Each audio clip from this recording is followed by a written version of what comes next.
There's a kind of pain that doesn't scream, it doesn't bruise your skin, it doesn't show up in photos, and no one talks about it over turkey dinners or Christmas mornings, but it lingers, quiet, heavy, invisible to everyone but you. It's the pain of being hurt not by a stranger, not by an enemy, but by someone who once shared your blanket during a storm, someone who knew all your childhood fears, because they were scared of the same things, your own brother, your own sister. We've all heard it, family is everything. Blood is thicker than water. No matter what happens, family comes first. But what happens when family becomes the very thing you need to recover from?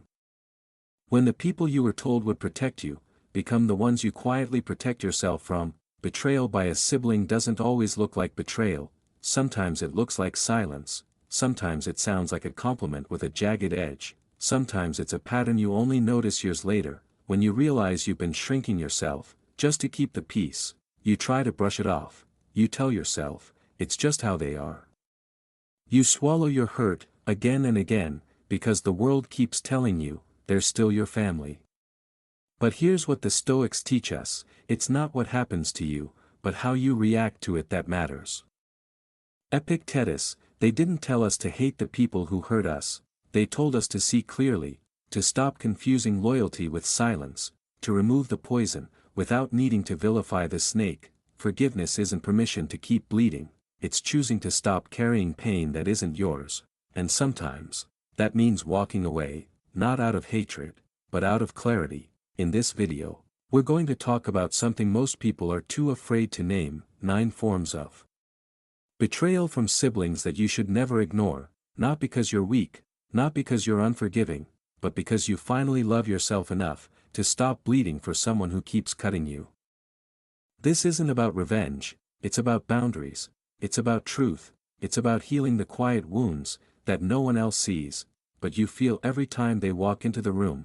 So if you've ever felt like the black sheep, if you've ever doubted your pain because no one else seemed to see it, stay with me, because what you feel is real, and today, we're going to name it, so you can finally rise above it. There's a kind of betrayal that doesn't come with yelling, no slammed doors, no obvious confrontation, just a smile that feels off, and a sentence that cuts deeper than it sounds. Don't let it go to your head. You finally get the promotion you worked years for. You buy the house after saving every dollar, you launch the project, take the risk, climb the hill, and now, you're standing at the top.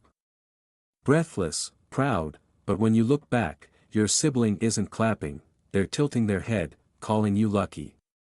Telling others you've changed, accusing you, not directly, but with whispers, you're different now. You think you're better than us. And it stings, because these aren't strangers, these are the people who saw the late nights, the skipped vacations, the quiet breakdowns behind closed doors. They know what it took, but instead of standing beside you in pride, they shrink back in silence, choosing envy over empathy. Let me tell you about Amanda. 10 years in the same company, 10 years of doing the right thing when no one was watching. She missed birthdays, skipped holidays, all for that one shot at the position she finally earned. When she got it, her first instinct wasn't to boast, it was to call her sister, to share the win. Her sister's reply, "Wow. So I guess money matters more than people now." And it didn't stop there. Days later, mutual friends started hinting that Amanda was obsessed with titles, that she probably stepped on people to get ahead. None of it was true, but the damage was done. That's the thing about this kind of betrayal. On the surface, it looks like nothing, a joke, a passive-aggressive jab, but over time, it adds up, because the real problem isn't your success, it's what your success forces them to see about themselves. Some siblings are comfortable when you're stuck, because your struggle makes their own stagnation easier to ignore, but when you grow, when you rise, when you break the mold they placed you in as a kid, you become a mirror, one they're not ready to face. And instead of rising with you, they reach for the one tool they know, minimization. That's why the Stoics reminded us, if you want to improve, be content to be thought foolish and stupid.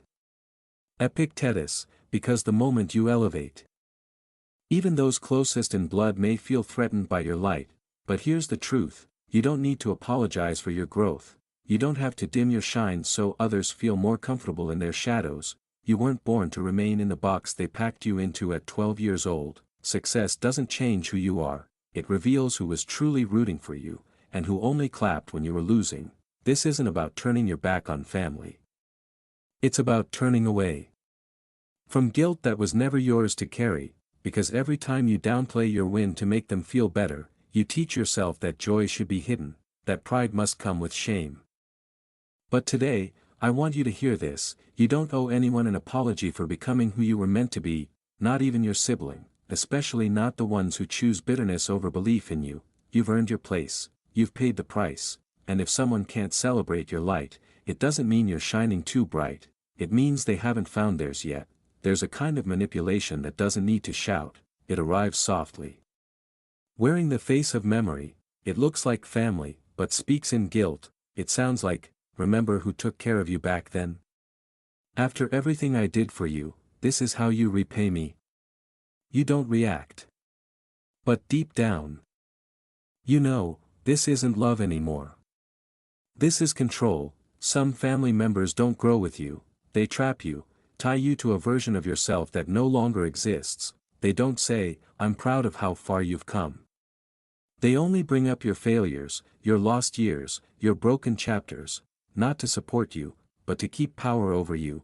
David knows this feeling all too well. He grew up in a tough neighborhood, with barely enough to eat. His older brother Marcus stepped in, sharing meals, defending him, even covering for his teenage mistakes. 20 years later, David has built a life of his own, through grit and long nights. He runs a small business and provides for his family. But every time he tries to set a boundary, Marcus throws the past at him like a spear. I raised you when Dad wasn't there. You wouldn't be here if it weren't for me. Then comes the ask, money, favors, silence, and just like that, David becomes that 14-year-old kid again, ashamed, indebted, shrinking. This is what betrayal looks like when it's wrapped in shared memory. It pretends to be loyalty. But really, it's leverage. From the outside, it looks like love, like gratitude, like family duty. But on the inside, it's a leash, it's the past, weaponized to limit your present. The truth is, you don't owe your whole future to a single chapter someone helped you through. Gratitude is sacred. But it should never become a chain. Marcus Aurelius once said, look well into thyself, there is a source of strength which will always spring up if thou wilt always look.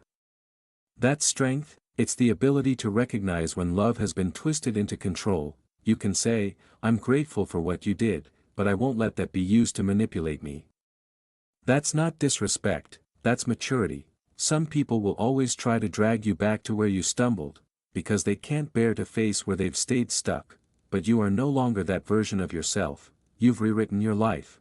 Through blood, effort, and resolve, you have the right to write the next chapter. Without guilt, without submission. If you have a sibling who keeps using the past as currency to buy your silence, remember this: you can love someone deeply and still not let them control your choices. You can honor the past without letting it define your future. They can keep the memories. You keep moving forward. The deepest kind of betrayal doesn't always come with a slap. Sometimes it comes with a smile, in a room full of laughter. It starts with what sounds like a harmless joke, a laugh, a nudge, relax, it's just a funny story.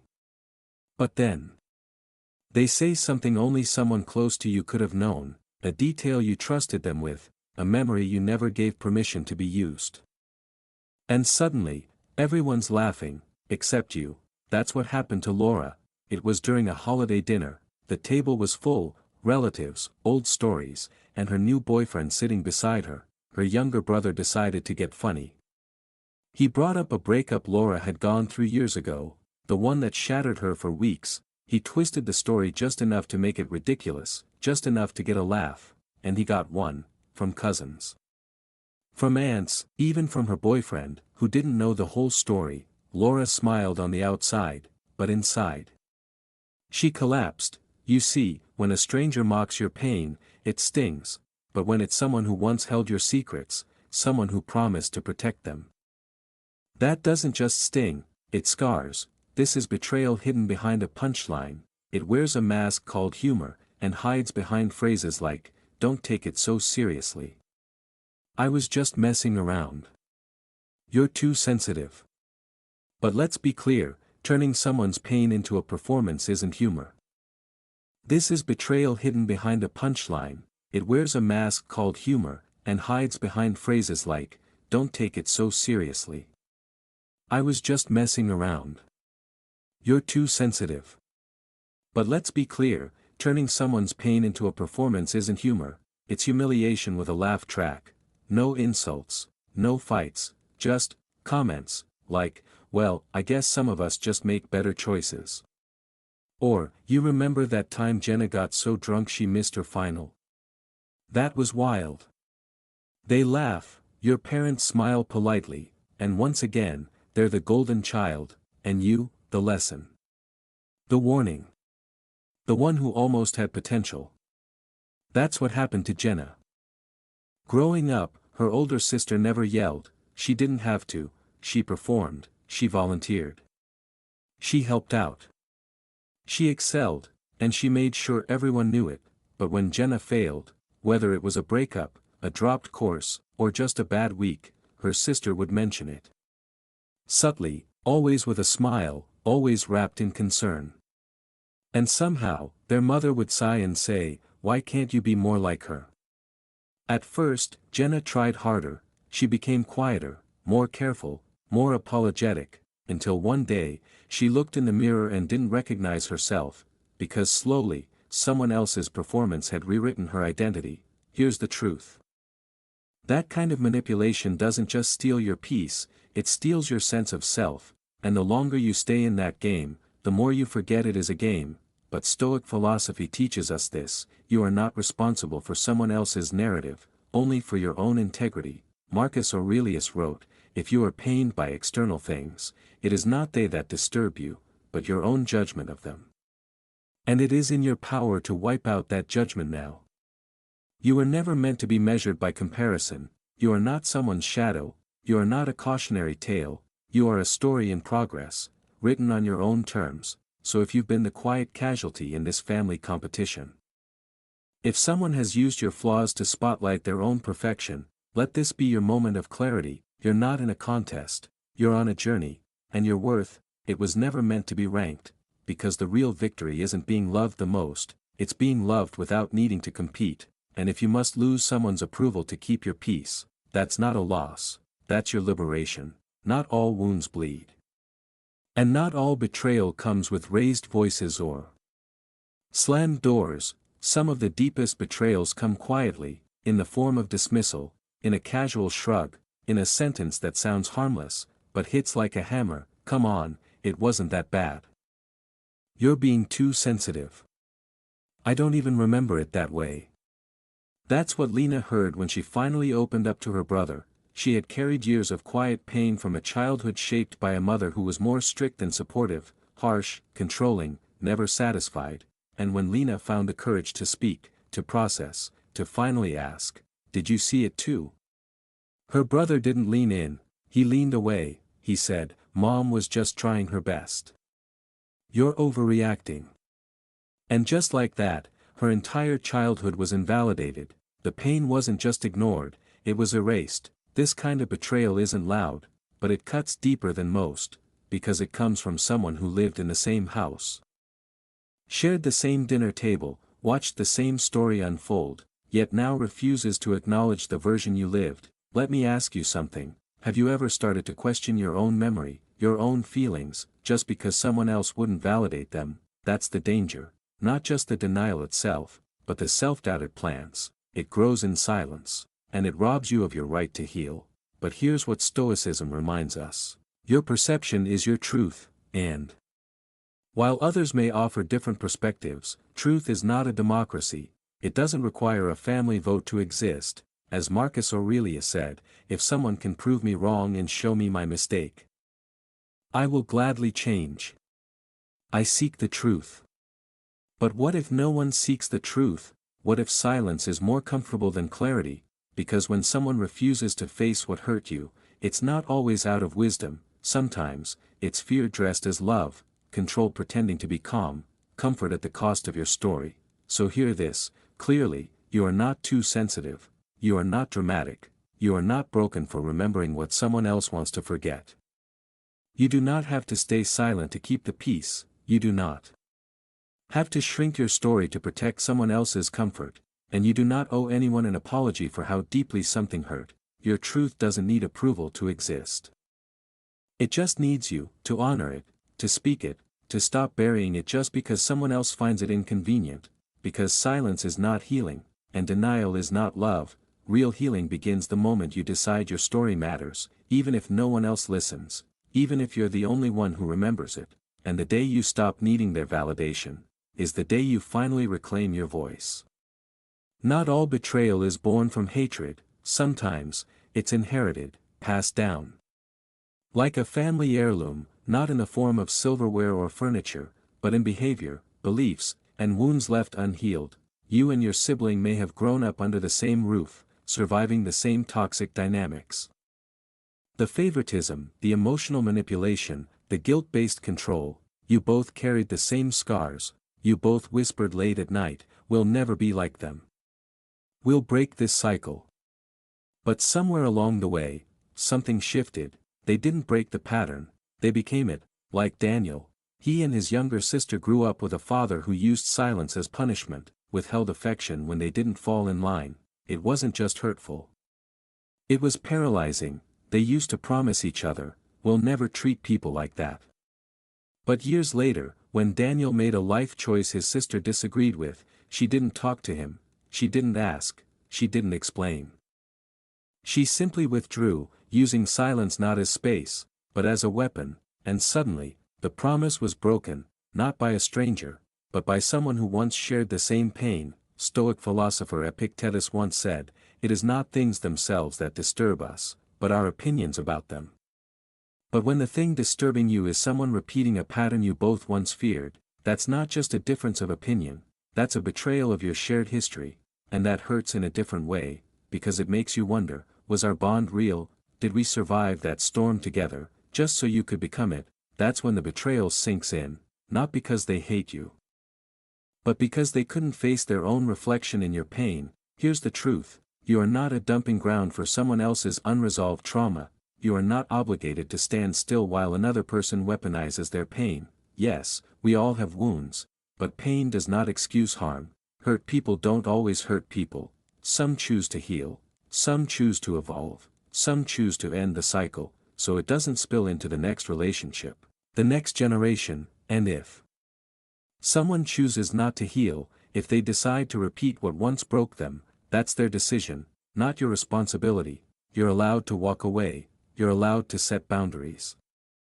Even with people who once held your hand in the dark, because loyalty to your past must never cost you peace in your present. You get to live differently, you get to end the story where the pain ends, because the real inheritance isn't what they gave you, it's what you choose not to pass on. Not all betrayals scream, some are quiet, they don't break you in a moment, they wear you down slowly, a comment here, a dismissal there. A silence that echoes louder than any word ever could. And when the betrayal comes from a sibling, it doesn't just sting, it disorients you, because this was supposed to be the one who stood beside you, who knew your past, who carried part of your story. So when that trust is chipped away, it doesn't just hurt, it unroots you. Sometimes, it happens like this: you share a story from your childhood, something that shaped you, and they respond with a chuckle, "Come on, you're being dramatic. It wasn't that bad." And just like that, your truth is rewritten, not by a stranger, but by someone who lived in the same house, ate at the same dinner table, but now acts like your memory is a fiction. Or maybe you confide in them during a hard time, a breakup, a failure, a moment of deep confusion, and instead of compassion, you get indifference.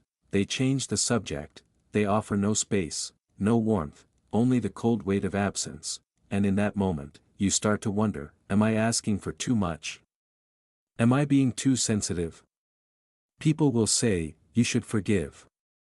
And yes, maybe you should, but here's what they don't tell you: forgiveness doesn't always mean keeping the door open, it doesn't mean returning to the same dynamic that slowly suffocated you. sometimes, the most compassionate thing you can do, for yourself, and even for them, is to close the door, so you can finally breathe. The Stoics didn't teach us to hate, they didn't teach us to explode in rage, they taught us to see clearly, to recognize what's in our control and what's not, to act not from pain, but from principle. As Marcus Aurelius once wrote, the best revenge is to be unlike him who performed the injury. That means, you don't need to retaliate, you don't need to carry bitterness, but you also don't need to stay. You can forgive, and still walk away, you can release the pain, and still refuse to invite more of it into your life, and maybe, just maybe, one day, you'll wake up and feel it, not anger, not sadness. Just clarity, that quiet, grounded knowing that says, this is no longer mine to carry. You do not owe anyone your continued presence. If that presence comes at the cost of your inner peace, you don't need to explain, you don't need to justify, you don't need to defend your boundaries, you just need to choose them, again and again, with quiet conviction. Let this be your final reminder, you don't need hatred to let go, only the courage to choose freedom.